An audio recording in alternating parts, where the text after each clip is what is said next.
देख लीजिए, लालू यादव जी के पास कोई बयान देने के लिए कुछ है नहीं, समझे, और वो अनाप शनाप बयान देते ही रहेंगे। उन्होंने कहा कि विश्वास, जन विश्वास या रैली करके उन्होंने जनता का विश्वास जीतना चाहते हैं। वो कभी बिहार की जनता उनको विश्वास करने वाली नहीं है। तेजस्वी यादव जी ने भी जो बोला है, जिस तरह से उन्होंने समाजवाद पर बताया, समाजवाद के बारे में बोला, चाहे जो भी नौकरी के बारे में, हमें तो जो भी उन्होंने 20 मिनट के अपने भाषण काल में उनके जो भी भाषण हुआ वो हमको लगा बचकाना है। नीतीश कुमार के एनडीए में आने के बाद से चिराग के इंडिया गठबंधन में जाने की चर्चा तेज हो गई। देख लीजिए, ये सब चीज़ का हमारे जो घटक दल के लीडर हैं, समझे, उस पर विस्तार से अपने बताएंगे नेशनल न्यूज पर। नमस्कार, आप लाइव बिहार देख रहे हैं। मैं हूं राजमोहन तिवारी। बिहार में एमएलसी की 11 सीटों पर चुनाव होना है क्योंकि सदस्यों का कार्यकाल समाप्त हो रहा है। निर्वाचन आयोग के तरफ से अधिसूचना जारी कर दी गई और वैसे में बीते सोमवार 4 मार्च से ही नामांकन शुरू हो चुका है और आज 5 मार्च मंगलवार को बिहार के मुख्यमंत्री नीतीश कुमार लगातार चौथी बार बिहार विधान परिषद के सदस्य बनने को लेकर आज नामांकन करने पहुंचे हैं। उनके साथ जेडीयू के पूर्व राष्ट्रीय अध्यक्ष ललन सिंह भी मौजूद हैं। तस्वीरें आप साफ तौर पर देख सकते हैं। बिहार विधानमंडल की ये तस्वीर है जहां पर एनडीए के अन्य सहयोगी दल भी आपको दिखाई देंगे। उप मुख्यमंत्री विजय कुमार सिन्हा आपको नजर आएंगे। जेडीयू के अन्य वरिष्ठ नेता आपको दिखाई देंगे। नीतीश कुमार एक बार फिर से सदन का सदस्य बनने के लिए नामांकन पर्चा भरने वहां पर पहुंचे हैं क्योंकि उनका कार्यकाल भी 11 सदस्यों के साथ समाप्त हो रहा है। आपको बता दें कि जिन 11 सदस्यों का कार्यकाल समाप्त हो रहा है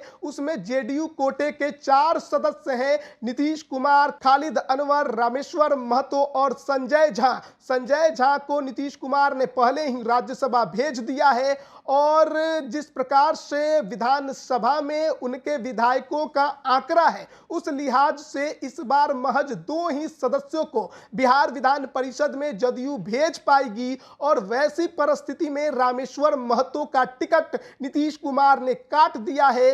वो खुद एक बार फिर से सदन का सदस्य बन रहे हैं और इसके अलावा दूसरा जो चेहरा जेडीयू से बिहार विधान परिषद में जा रहा है वो है खालिद अनवर, यानी कि दोनों ही नेता एक बार फिर से रिपीट किए जा रहे हैं। इसके अलावा बीजेपी, कांग्रेस, राजद और हिंदुस्तानी अवाम मोर्चा के नेताओं के तरफ से अभी नामांकन पर्चा भरना बाकी है। तो ये दृश्य जो है वो बिहार विधान मंडल की है जहां पर नीतीश कुमार नामांकन पर्चा भरने के लिए पहुंचे हुए हैं। लेकिन जब नीतीश कुमार वहां गए तो दूसरी तरफ जेडीयू के प्रदेश अध्यक्ष उमेश कुशवाहा ने चिराग पासवान के सवाल पर बड़ा जवाब दिया है। जिस तरीके से हाल के दिनों में चिराग पासवान की नाराजगी की खबरें निकलकर सामने आ रही है, तेजस्वी से करीबियां बढ़ने की बात कही जा रही है, एनडीए छोड़ने को लेकर सवाल किए जा रहे हैं, उस पर उमेश कुशवाहा ने क्या कुछ कहा है वो पहले आप सुनिए।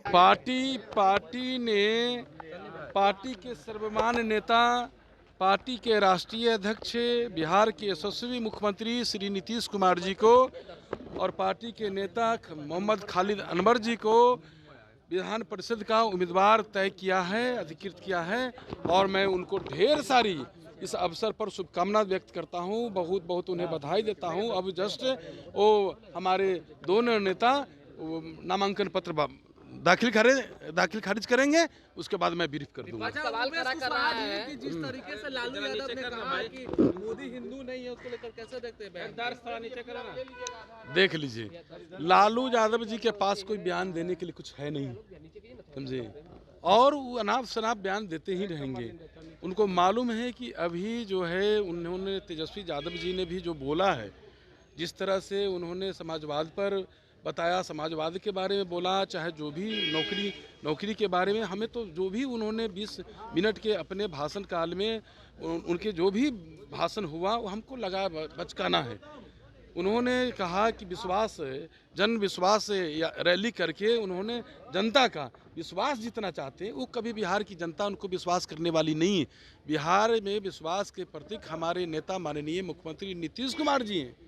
जी जी बिहार के प्रतीक हैं, जिनको सारे बिहार की जनता ने ही विकास पुरुष का संज्ञा दिया है, और वो क्या भला बिहार की विश्वास जीतेंगे बिहार की जनता का, जो अपने घर से अलग सोच नहीं सकते। उन्होंने देखा है कि जो प्लेटफॉर्म है, जो उनका मैदान, जो स्टेज था, स्टेज पर भी उन्होंने सारे उन लोगों का ही, अपने परिवार के लोगों को ही आगे अगला कड़ी में, तो पद भी अपने परिवार के साथ बांटते हैं, सब चीज़ अपने परिवार के साथ बांटते हैं, सब चीज़ जानते हैं कि क्या होने वाला है, उनका हर्ष क्या होने वाला है पार्टी का। पार्टी एक दिन पतन में चला जाएगा उनकी सर पार्टी एक को। सवाल है सर, नीतीश कुमार के एनडीए में आने के बाद से चिराग के इंडिया गठबंधन में जाने की चर्चा तेज हो गई। देख लीजिए, ये सब चीज़ का हमारे जो घटक दल के लीडर हैं, समझे, उस पर विस्तार से अपने बताएंगे नेशनल न्यूज पर। क्या जल्द ही हो जाएगा, इसके लिए आप चिंतित नहीं हुई। तो अभी आपने सुना जेडीयू के प्रदेश अध्यक्ष उमेश कुशवाहा को, जिन्होंने लालू प्रसाद यादव के भाषण पर भी जवाब दिया है। जिस तरीके से जन विश्वास महारैली के मंच पर लालू यादव ने पीएम मोदी को परिवारवाद पर जवाब दिया था, और उसके बाद पूरे देश भर में जिस प्रकार का माहौल खड़ा हो गया था, उस पर भी साफ तौर पर उमेश कुशवाहा ने क्या कुछ कहा वो आपने सुना। लेकिन चिराग पासवान क्या एनडीए में रहेंगे नहीं रहेंगे, बड़ा सवाल बीते कुछ दिनों से राजनीतिक गलियारों में घूम रहा है। उस पर उमेश कुशवाहा ने सीधे सीधे कुछ नहीं कहा है, लेकिन संकेत साफ है।